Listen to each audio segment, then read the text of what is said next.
ಸಂತೋಷವಾಗಿ ಎಲ್ಲ ಊರಿಗೂ ಸುತ್ತಾಕೊಂಡ್ ಬರ್ತೀನಿ ಅಂದ್ರೆ ಜನ ಸೇರ್ಕೊಂತಾರೆ ಇದ್ರೆ ಏನು ಕಮ್ಮಿ ಏನಿಲ್ಲ.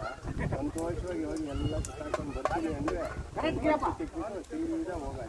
ಯಾಕಂದ್ರೆ ಏನು ಕೇಳಕ್ಕೆ ಏನೋ ರೆಡಿ ಏನಿಲ್ಲ. ಬಾ ನಡಿ ಅಷ್ಟೇ.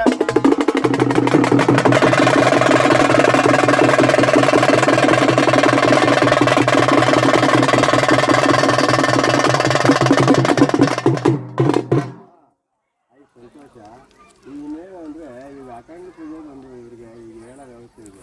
ಅದು 11 ದಿನ ಇಕ್ಕಣೋ ಇಲ್ಲ 20 ಎರಡು ಸುತ್ತು ಇಕ್ಬಿಡಿ.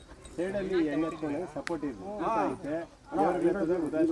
ಸಾಕಾಗಿಲ್ಲ ಇವಾಗ ಹೆಂಗಿದ್ದಾರೆ ನೋಡ ಎಣ್ಣಿದ್ದಾರೆ ಹಂಗೆ ಆ ಕಡೆಗೆ ಸಪೋರ್ಟ್ ಇದೆ. ಬೇರೆ ಯಾವ ಸುತ್ತಾರ ಇಕ್ಕೊಂಡು ದೇವ್ರಿಗೆ ಬಿಡ್ತೀವಿ ಅಮ್ಮ.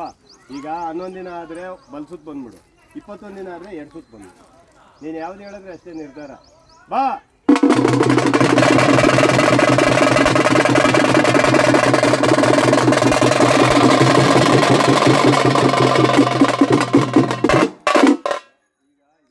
ಈಗ ಒಳಗಡೆ ಏನೇನೋ ಮಾಡಿದ್ದೀವಿ. ಅದ್ರ ಮುಂದೆ ಏನೈತೆ, ಹಿಂದೆ ಏನಾಗಿತ್ತೋ ಮುಂದೆ ಏನಾಗುತ್ತೋ ನನಗೆ ಗೊತ್ತಿಲ್ಲ. ಹಿಂದೆ ಅವಕಾಶ ಇದೆಯಾ? ಯಾಕೆಂದರೆ ನನ್ನ ಕರ್ಕೊಂಬಂದ್ಬಿಟ್ಟಿದ್ವಿ. ಇಲ್ಲೇ ಇದ್ಕೊಂಡೆ ನಾನು ಒಂದು ದಿವಸನೂ ಇಲ್ಲಿ ಕರ್ಕೊಂಬರೋಕ್ಕಾಗಿಲ್ಲ. ಇಷ್ಟೆಲ್ಲ ಮಾಡ್ಕೊಂಡಿದ್ದೀವಿ.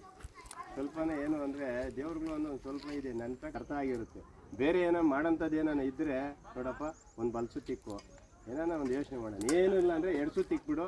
ಈಗ ಒಂದು ನಮಸ್ಕಾರ ಹಾಕ್ತೀನಿ ಸೀದಾ ನಡಿ.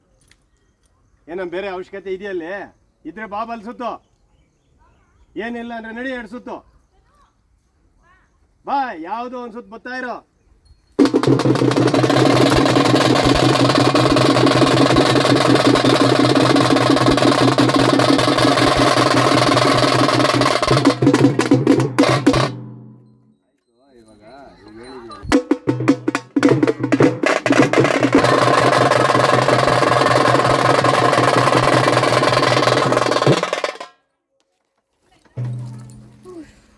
ಅಖಂಡ ಪೂಜೆ ನಾವು 3 ದಿನ 5 ದಿನ ಅಂತ ಪ್ಲಾನ್ ಮಾಡಿದ್ರ ಬಂದ್ಬಿಡು. ಇಲ್ಲ ಆಗಲ್ಲ ಇಡ್ಲೇಬೇಕು ಅಂದರೆ 2 ಸುತ್ತು ಬಂದ್ಬಿಡು.